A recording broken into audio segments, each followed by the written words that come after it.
Hi, I'm Chris, and I'm off to Insomnia Gaming Festival to explore the rise in professional gaming and gaming culture.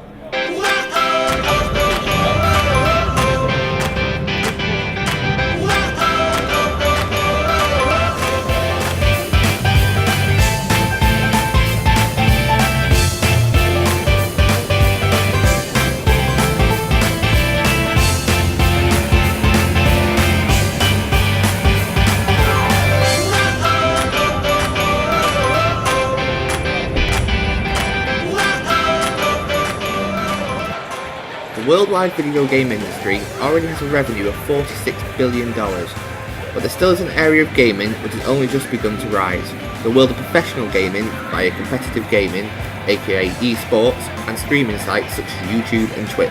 Viewership of esports has been doubling most years, with 2013's viewership standing over 70 million people. This growth has also been seen in the streaming world, with website Twitch tripling their unique broadcasters to 900,000 in 2013.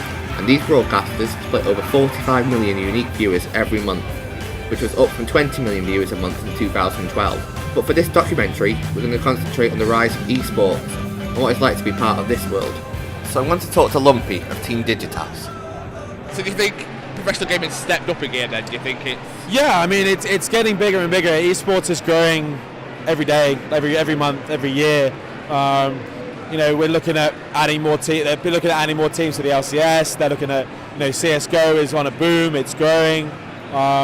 So yeah, it's definitely stepping up to being less of a niche thing. I mean, a lot of people are like, only a very small percentage of gamers become professional gamers. Still very true, but it's changing. It's the industry as a whole is changing. Do you think it's going to maintain this growth though? Do you think it'll carry on? I think so. A couple of years ago, people were thinking, this bubble could pop, and if anyone looks back at the history of professional gaming in the UK and other worlds, it did pop. There was a bubble of it growing, lots of money being thrown around, bubble burst and it just crashed, and then everything just disappeared, went back to very small money, and it kind of discouraged a lot of people, but now it's on the rise. I mean, you've got Coca-Cola and that American Express sponsoring LCS. I mean, look at your t-shirt. You got sponsors as well, but this is only for a team perspective, but the organisations that are getting involved now in the actual tournaments is massive, and they're the key to actually sustaining the teams like us, because obviously they are making the initial investment, we're playing on behalf of them, and for that investment, and then that's where we make relationships and things grow as a whole. So as long as they put on the tournaments, we'll start attending. We bring in numbers, we bring in viewers, we bring in revenue. There's loads of different variables that change when people start putting things behind stuff. So yeah, it's definitely growing.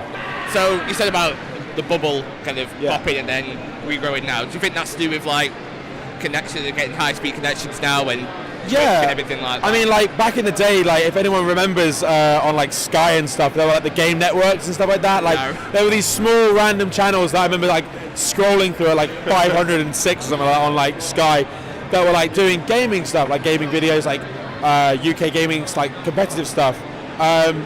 That was back when the internet was very slow, streaming wasn't a thing, the whole sort of ad revenue, YouTube was still very small. So now where you look at the high-speed internet, you look at the sort of technology we have now, the stuff, the revenue's there and the numbers are there to show to these sponsors, look, we're getting 400,000 viewers at an ESL 1 last week, want to get in on this, and these companies will look at that, and ESPN as well with Dota 2. They had obviously bits of Dota 2 shown on ESPN during the International 4.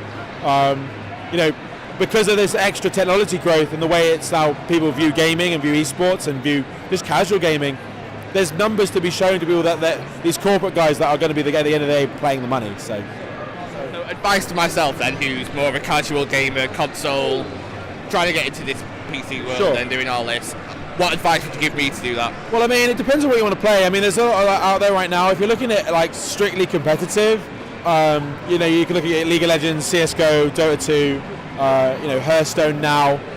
Even on the console side of things, you've got FIFA, Call of Duty. I think Halo's even going to make a resurgence with the Championship Edition. Yeah. Well, with the Master Chief Edition, it's Halo 2 multiplayer, the classic Halo 2 multiplayer, untouched. So I reckon you might see a resurgence of Halo at MLG, and even such games as Super Smash Bros. Melee, which is what I've been playing. recently.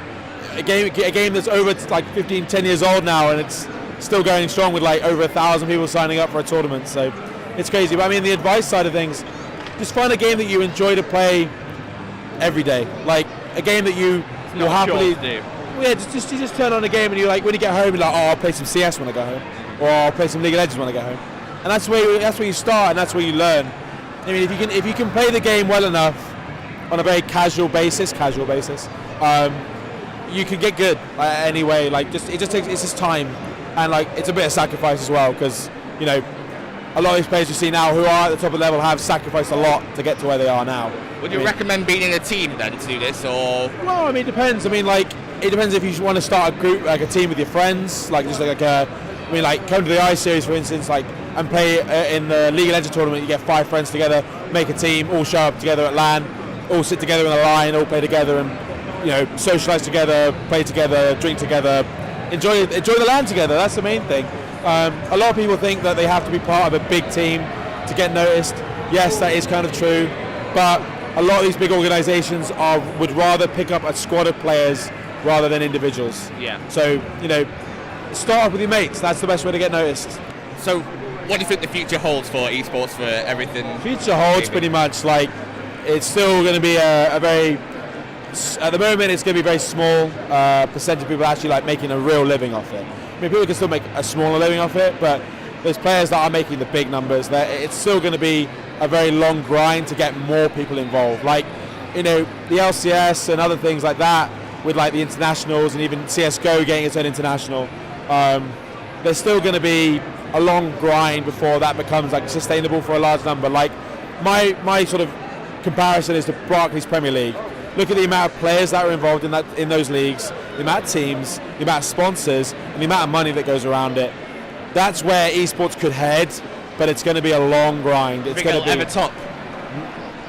I don't think it's about topping it. It's about like equaling it. You know, I mean, those guys are like footballers are earning ridiculous money, but like until then, it really comes down to like if we can keep the players happy, if the players are happy, and people keep making the games, good stuff. That's pretty much it. It comes down to just not getting ahead of ourselves. Yeah. If we run too fast, we're going to fall flat on our face. It's going to end bad. So, got to keep it steady, keep it sustainable. I like it. Thank you. After speaking with Lumpy, I spotted nearby there's a FIFA tournament taking place, and with it being a game I'm familiar with, I decided to jump in and test my skills. First thing I noticed was all the other players in this tournament were quite a bit younger than me. In the first game, I was up against a teenager who was both younger and taller than me. I wasn't sure what to expect in my first game, but soon saw my United team dominating the opponent's Chelsea side, and just after half time, I managed to gain a 1-0 lead.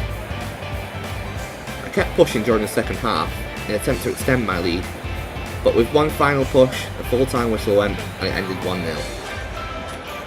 In the next round, I was yet again up against another teenager. This time it was my United side up against Dortmund. I had a terrible start, with a cross being thrown in by Dortmund, which hit my own player and forced my keeper to parry the ball out straight to Dortmund's striker, who hit it straight back and past my keeper. After then, I couldn't break through my opponent's defence. I soon saw myself 2-0 down from yet another cross from the same wing. I focused down for the rest of the match to try and pull the score back, but the pressure from Dortmund was too much, and I quickly found myself being knocked out of the tournament by a better player and a better team. I hung around to watch the next round, but had to move on before the final, as I wanted to find out more about what it's like to be a professional gamer. So I went to talk to R2K, Team Digitatis advisor. My first question, why R2K? Why R2K? So the name came in Christmas '99 when the game Quake 3 came out. Okay. Quake 3 Arena.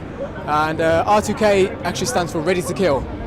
Now, because I was young at the time, I was ready to kill. ready to kill. Not in a real life sense. Yeah. Not in a real life sense, but because every day I'll come home from school and I'll be playing the game, I was always ready to play, whether it's practice wars or league matches or anything like that. I was ready to kill. So that was my main tag. I like it. Yeah. So how was it like the step going from professional gamer to team advisor? Was that hard for you? What? It was. I mean, you know, I started competitively. I mean, I've been playing games all my life. You know, ever since I've been able to hold up a control pad and play. My mum introduced me to games, so did my brother as well. So we, you know, it was like just playing games all the time. And then when I got into competitively in '99 with Quake 3, it just blew me out. It's like, oh, this is what I wanted to do. Okay, there was the downside that I messed up most of my school results, my GCSEs and everything like that, but I had a feeling I was going to go somewhere. I just had this inkling feeling, despite having bad results in school, I had this inkling feeling, and it paid off. It actually really paid off, and I was a European champion in 2004 for Quake 3 CTF. That's awesome. I was UK champion for Trackmania in 2006, which is a racing game, of course. So I've gone from different types of genre and become champions. So that's why I say I'm a jack of all trades. I am literally everywhere and anywhere, all about. But yeah, it was kind of hard to go for competitive because, the game was died, and I really wanted to find something else, but I couldn't find anything else at the time. So it was quite sad. But again, when that opportunity died, another opportunity opened up, and it's been a roller coaster ride with Team Dinkters as the team advisor. What would you say for someone like me who doesn't really know a lot about gaming, doesn't do a lot of competitive gaming anyway? How would you advise me going into this world? What would you? So if you want to get into a lot of competitive gaming, or you just have to try and follow the scene just by looking at websites and watching the games. Like in some games they do have in sponsored tournaments, and they sort of think, ooh, there's a bit of information. It's just looking at the right time, looking at the right places at the right time. So websites, TV promotions, online promotions, and so forth. So would you say being in a team is more vital than going solo? So if I just went straight at you, think I need someone there to back me up in that place? It depends on the game, but most players that you see now professionally, they're in teams such as Team Dinkters and other professional teams out there as well. So what's the advantage of being in a team then? What would you go from there? So being in a team, of course, there's many advantages, such as you are part of a team. You're not alone. You're not doing this whole sort of tournament thing, going around the world on your own. People are there to help you. And moral support. Moral support as a coach, and just as people with experience. Myself and and our manager Odie, we've been doing this for nearly 15-16 years, as competitively and professionally. So long time. It is a long time, but all that experience helps some of the younger players that we have in our team as well, and we provide all that information and we help them so much. And what we do for them, they pay back for us by winning tournaments or being there in high place games. But the other benefits as well, because we have different teammates from different games, they share information as well. From different games, because all the games, say it's FIFA and then say it's Call of Duty, okay? Yeah. Two different genres of games. Very different. But they're actually both the same in the sense of mentality and physicality. Very competitive. Yes. And showing the edge of what you need to do, learning the game and how you go about focusing the game, the psychology around it as well. It's all there the same. So the games might be different, but playing competitively, it's all still the same. Yeah, the technique translates across the whole genre, even though it's... Exactly, that's how I could translate from going from Quake 3 to Trackmania to Unreal Tournaments to League of Legends to Dota. I can translate from that, and I can take all my skills from each game and pull them into one, and like I said, I am that jack of all trades. But again, another advantage as well is that being in a team, say if you're in a massive team, say like with CSGO, Counter-Strike Global Offensive or League of Legends, there are some professional teams that have houses like ourselves. We have a house up in LA with our League of Legends team. They practice every day, 5-7 times a week before league matches, and it gets televised as well. So it's like that team bonding as well, and not having to communicate online as well. Yeah. It's actually their real-time communications rather than having to communicate over voice over IP, which has slight delays. Mm-hmm. So the real-time communications, the real-time, sort of practice, planning, everything is there with team houses. What would you say about for the future then? Because you just touched on it then about going live and people watching them as they do it. What do you think it's going to be big in the future? Do you fill arenas? Do you think it's going to be? Oh, it's big. It's already big as it is. I mean, we filled Wembley Arena, not stadium, but Wembley Arena a couple of weeks ago for the LCS, European LCS, which is League of Legends Championship Series. Yeah. And the whole of Wembley Arena for the 2 days, it was rocking, rocking. It was absolutely loud. I mean, you should go check out some of the videos on the LCS website. It was just packed, and it was so much crowd, so many people there. The crowds were electric, so much shouting. Stadiums are getting filled up. I mean, especially in Germany and Korea. Korea is like a national sport. Germany's becoming like a proper sport as well. Americans are digging it as well. And So the only way's up here then? yeah. So it's always for the UK though. It's a bit different because it's slightly niche. Yeah. We look at professional gaming as a bit of a niche thing, but we are trying to break out of that, and we are trying to get the word around to the common people, the sort of casual common people, and tell them that this can be done, but this is how you do it, not rather than Yeah. Do you think conventions like this help it a great deal as well? Conventions do help it. We're here promoting not just our sponsors, as you can see behind us, but we're promoting that actual whole competitive professional scene. As players ourselves, we've done everything possible in our lifetime, in a sense, of gaming. Now it's time to show them and time to give them the information of what we've done and what can be done in the future. Do you think it's a younger generation getting into it now, or do you think people like myself, who's 25, just starting, which would be the prime ages to? The prime age now is about probably 16 to 30. 16 to 30 right now is probably the prime age of getting into competitive and professional gaming. So after the fun I had in the FIFA tournament, I decided to look around some more of the exhibits and try and immerse myself more into this festival by taking part in more of the games and challenges on offer.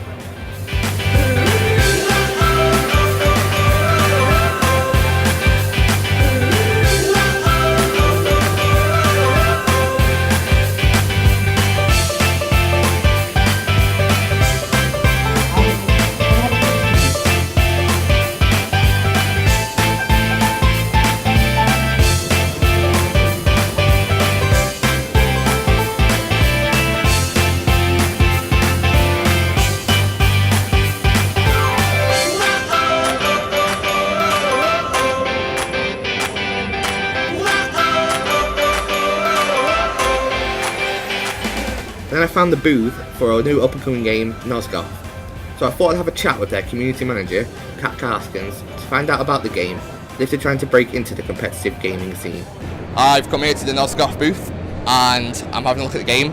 It looks immense, but I don't really know what's going on. So can you explain it to me a bit? Of course, absolutely. Nosgoth is a free-to-play PvP game, so it's a multiplayer game that sets a team of 4 against another team of 4. On one side you've got humans, and on the other side you've got vampires. Okay. So that sounds intense right it away. Does, yeah. I like it. So it's class-based as well. So we've got 4 classes on each side, and the mode we have here today is team deathmatch. So the objective is just to kill the other team as much as possible. Say this now: is there any advantages to working with a team, or like? Absolutely. I mean, the way I've got it, what's the difference between the vampires and the humans? Is there any advantage being a vampire? Or? The two sides are completely different. It's asymmetrical combat style. So that means that on one side it's ranged attacks. So the humans use crossbows, longbows, grenade launchers, that sort of stuff. Okay. And the vampires are all about melee. So they're about getting in and doing damage with their own claws. Okay, so stealth attacking and all. Ripping people apart with their bare hands. As you do with a vampire. So, as the humans, you have to work together to try and take the vampires out before they get to you. Okay. Because when they get close, they do immense damage. And they have a lot of health as well. So the two sides are very, very different when you play them. And within a match, you would play both sides. So you play one round as humans, and then another round as vampires, or vice versa. Okay, so you don't get to pick who you want to be, it just does it for you? Yeah. But say, are you aiming it towards like people who play Dota and League and that, or Team Fortress and stuff? Yeah, I mean, we think Nosgoth has a future as a competitive title. So yeah, I mean, we're going to support that. We're adding stuff into the game to support the kind of esports side of stuff. And it is a very competitive game because you work as such a tight team. I mean, it's a team of 4. It's very class-based. You mix and match your abilities and your classes depending on what your team are doing and what the enemy are doing. Yeah. So if people start camping, you might want to get in there with, some tactics that would break that. Try and break the group up. Do you feel competitive gaming is chosen by the fans, or do you think it's more by the publishers, or...? You can't force a title to be an esports game. You can do everything you can to back it up, to add features in the game. Make sure there's tournaments, all that stuff. Make sure, especially with a game like this where it's competitive, make sure that it's balanced, that you're adding new classes, new maps, new modes. But it's not something we get to decide. That's up to the players. Are you going to make it user friendly as well? So you're going to have like mods available and do. We do have a few things coming up to make esports a little friendlier. We haven't announced full details on that yet, but there's going to be some stuff soon. Okay, so is this alpha stage at the moment, or we're in closed beta at the moment, so you can register actually for it on nozgot.com, and we're sending out invites based on that system. And we have an early access program as well. It's called our Founders Program, and that's on Steam and our website. So you can get access to the game permanently and get some extra goodies like skins and boosters, that sort of stuff. Okay, so there is an advantage of signing up now as well, rather than waiting for Absolutely. At least, yeah. Yeah, sign up as soon as possible.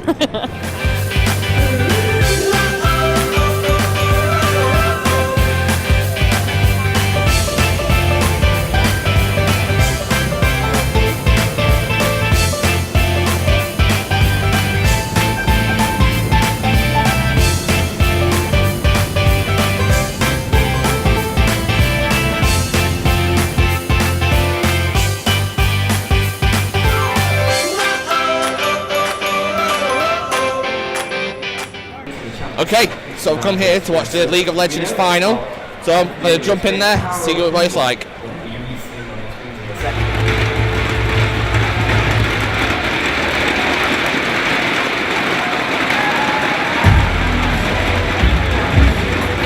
Good afternoon, Antilles! Make some noise!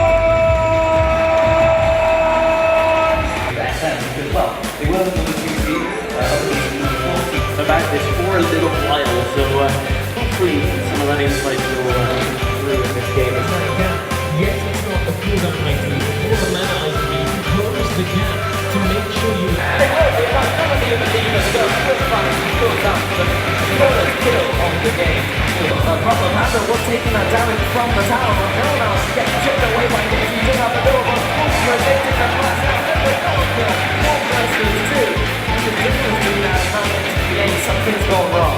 In fact, but it's not going to be enough. Take a look at bottom lane though, because Robert Panda completely out of position. Samurai will be finishing him off. It was what they needed. All they needed was a slow. In they go. They will be looking for this team fight. Not going to leave the turret. Will be expect the first kill onto Reveal. And they don't really need anything else. That has forced the fact that he's taking a bit of a turret. Now gets in the rain and receives some void spikes for his trouble. The Newb and Newb will practice quite a bit. Trying to get themselves a pick, but they can miss 70 resources. Now we build that propaganda. We'll be jumping around the sea gun. Notice him back. And the Q, there's the blast into the petrifying gate. We got Newb here, gets that one kill. Bringing out to a 1-for-1 and the tower. Now heading on. This looks like the last nail in the coffin. It does indeed. The deck time is so low, but we'll follow the twin back. Oh, it's not quite enough. The power of evil will be claiming at our lead. 4-4-1. Blasters forward, this is the end of the game for sure, and that will be the surrender vote coming in from Best UK Team Canada in this best of three, the first game, 30 seconds, Okay, so just watched my first tournament, League of Legends. Had no idea what was going on. Seemed alright though. One team just dominated. Power of Evil, that's all I kept hearing. But seemed alright. I think it would be quite good to get into. A lot of people play it. But for now, I had no idea. And I don't know what I'll do, if I'll play it or anything. But everyone else seemed to be going mad for it. So it was an experience, I'll say that much. What do you think of it going forwards? Do you think it'll hang around, or do you think it'll disappear? What, the game? Yeah. I think it'll hang around. The amount of people that went to watch some other people play, it's unreal. So I do think it'll be here to stay. I suppose this is just like a glimpse of the people that will follow it and watch it and play it. So I do think it's here to stay, and it seems to have got a passionate fan base. So I think it's around for a while, and it's a good game for people to get into from the looks of it. With my day at Insomnia drawing to a close, I had a lot of fun. I met a lot of cool people, and I was pleasantly surprised at the vast range of people at the event, from young to old and men to women. But I guess I really shouldn't be surprised, with recent statistics from the ESA saying that gamers are made up of 39% over 35-year-olds, 48% of gamers are women, and only 17% of gamers are actually boys under the age of 18. I do reckon this industry still has a lot more growing to do, and with the support that the big competitions have, and the physical numbers of people who play and view games online, I think the growth will probably keep going at the current speeds, or possibly even increase in speed. It will also be interesting to see how well people accept esports as a real sport. A sport is defined as an activity involving physical exertion and skill in which a team or individual competes. The only part I'm not sure esports covers is the physical exertion, but if chess can be recognised as an official sport, I think esports should do as well, as they are very similar, just with different characters and boards. But I'm looking forward to how esports will grow in the future, and I shall be keeping a close eye on it, and you never know, you may see me one day competing on the big stage, but for now, gotta get some more practice in.